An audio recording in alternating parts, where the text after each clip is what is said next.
الحمد لله رب العالمين، والصلاة والسلام على رسول الله صلى الله عليه وسلم. أشهد أن لا إله إلا الله ولي الصالحين، وأشهد أن سيدنا محمدا صلى الله عليه وسلم.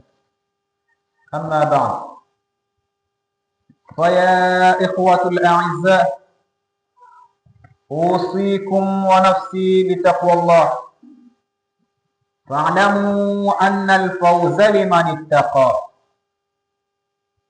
قال الله عز وجل: يا أيها الذين آمنوا اتقوا الله ولتنظر نفس ما قدمت لغد واتقوا الله إن الله خبير بما تعملون. صدق الله العظيم. Watukufu wa Islam,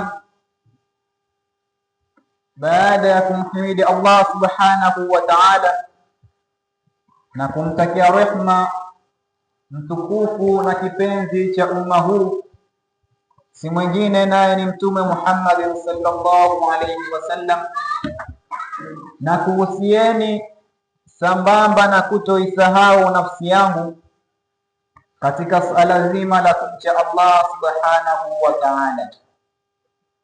Kumcha Allah ni kuacha makatazo na kufuata maamrisho kwa mwenendo sahihi aliyokuja nao Bwana Mtume Muhammad sallallahu alaihi wasallam. Lile alilokuja nalo Bwana Mtume tulichukue, na alilotukataza tuliwache. Huku ndio kumcha Allah. Tumekutana tena katika siku hii ya Ijumaa. Jina la siku linafanana, lakini siku ni nyingine tena tofauti na ile ambayo iliyokuwa katika kipindi kilichopita. Siku ya leo ni ya Ijumaa, lakini sio Ijumaa ile ambayo tuliyokuwa nayo. Na hapa kuna funzo ambalo tunatakiwa tulichukue na tuondoke nalo. Amesema mmoja ya wasemaji, ayyamuna mujma'atun kullama madha yawm naqasa ba'duna. Masiku yetu sisi, siku zetu katika maisha haya ya ulimwenguni ni mfano wa masiku yaliyowekwa katika wiki.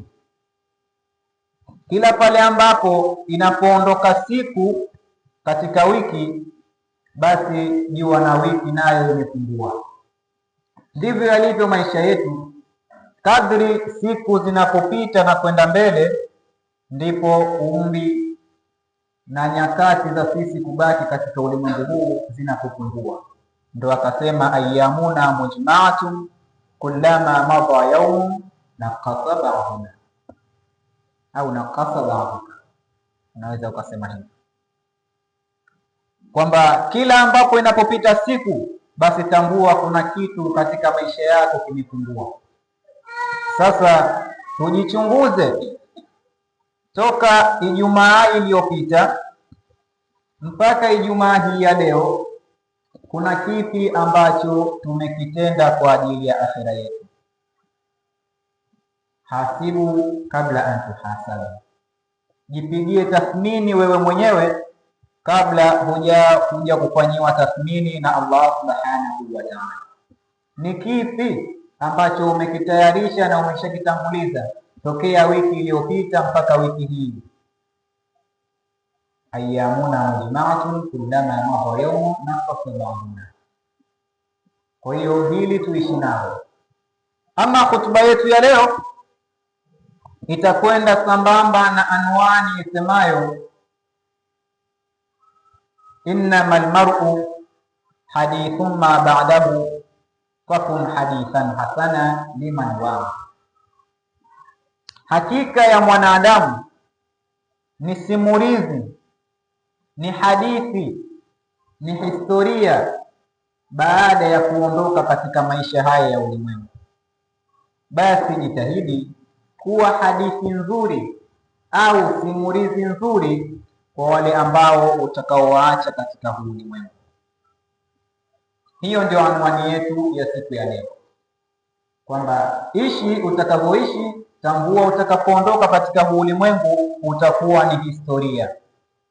Sasa chunga usije ukawa historia mbaya ambayo watu watachukulia mifano katika kaumu zao zingine.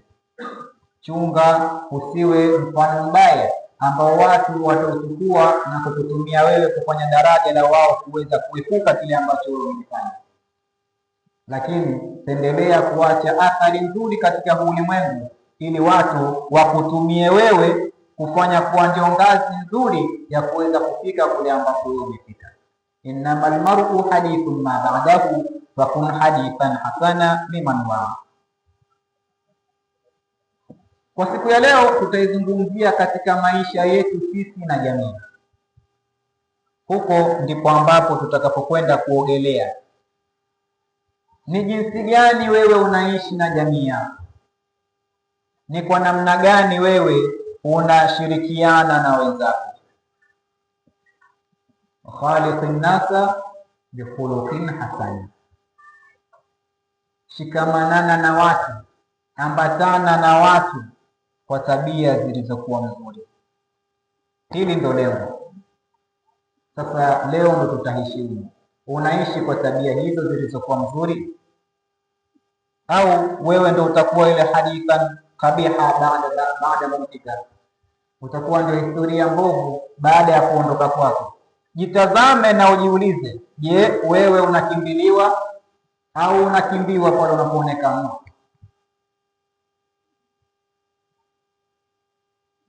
Maswali haya unapaswa ujiulize. Unapokuwa miongoni mwa watu, unakimbiliwa au unakimbiwa? Sasa chunga sana usije ukawa mwenye kukimbiwa. Innamal mar'u hadithun ma ba'dahu fakun hadithan hasana liman wa. Mimi na wewe tunaishi katika jamii, tuna familia, tuna ndugu, tuna marafiki. Hawa wote tunapaswa tuishi nao kwa maisha yaliyokuwa mazuri. Chunga usije ukawa wewe mwenye kuishi na wenzako katika maisha aliyakuwa ukawa karaha. Unaishi kwenye nyumba ya kupanga. Je, unawafurahisha wapangaji wenzako au unawakera? Ndio wewe ambaye unayefungulia mziki mpaka namba 80, wenzako wanahitaji kulala, wewe bado? Au ndio wewe ambao wenzako ikishafika zamu ya kulipa umeme wewe unakuwa kero mpaka ushikiwe na mitutu? Jiulize, ni wewe? Na kwa nini uwe hivyo? Laisa alfata man qala kana abi, kijana mzuri si yule ambaye aliyosema kwamba baba yangu alikuwa na tabia hii njema, baba yangu alikuwa anasema vizuri na wapangaji wake, baba yangu alikuwa anaishi vizuri na watumishi wake kule kazini, baba yangu alikuwa anacheka vizuri na kila mtu. Usiseme hivyo. Innal fata man qala ha anaka. Lakini kijana mzuri ni yule ambaye anayesema huyu ni mimi ndio ninayesifika kwa tabia hizi. Nasema vizuri na majirani zangu, nacheka vizuri na marafiki zangu, nasalimia watu, nashirikiana nao katika mambo ya kijamii. Huyu ndio mimi.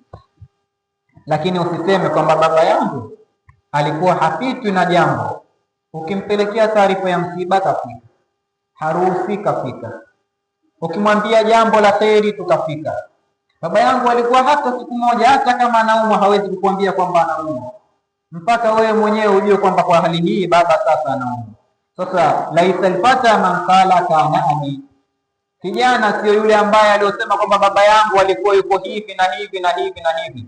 Innal fata man qala ha ana. Lakini kijana aliyokuwa mzuri ni yule ambaye anajitathmini yeye kwa matendo yake mwenyewe kwamba mimi ni mwema au ni mwovu, ninashirikiana vipi na wenzangu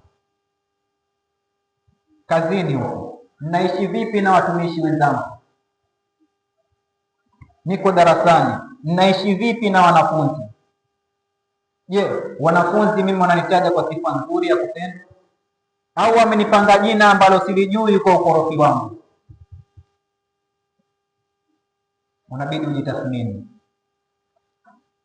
Na hiyo tabia utakayoiacha sasa, je, baada ya kufa kwako utatajwa kwa tabia gani? Utatajwa kwa tabia iliyokuwa mzuri, au watu watasema alhamdulillah, fulani ameondoka bora alivyoondoka, kwa sababu yeye alikuwa kero kwelikweli, yeye alikuwa ni mtihani, akiwepo yeye tu tayari baraza imeshaharibika. Ndio wewe. Wakati wa Mtume Muhammad sallallahu alaihi wasallam, Bwana Mtume alikuwa amekaa na masahaba, mbele yao likapita janaiza la kwanza. Masahaba radhiallahu anhum wakasema, mwili uliobebwa kwenye jeneza lile ni wa motoni. Yule bwana yule alikuwa hasemi vizuri na wenzake, alikuwa yeye akifika lazima atokere, alikuwa yeye haishi mizozo, alikuwa yeye ni mtu wa dhuluma tu, alikuwa ni mtu wa kadha wa kadha wa kadha. Bwana Mtume sallallahu alaihi wasallam akawasikiliza. Baada ya kumaliza mazungumzo yao, akasema wajiba, imempasa kwa hayo mliyoyasema, imempasa. Wakakaa punde kidogo, likapita jeneza lingine na msafara ule, wakasifia kwa sifa zilizokuwa nzuri. Yule bwana alikuwa hakupiti bila kukusalimia. Akiona siku mbili simu hujampigia, amekupigia yeye. Kila siku anaanza kukupigia wewe simu. Sijawahi kukutana na bwana yule akiwa hali ya kununa. Siku zote yeye anacheka, ni mwenye kufurahi tu.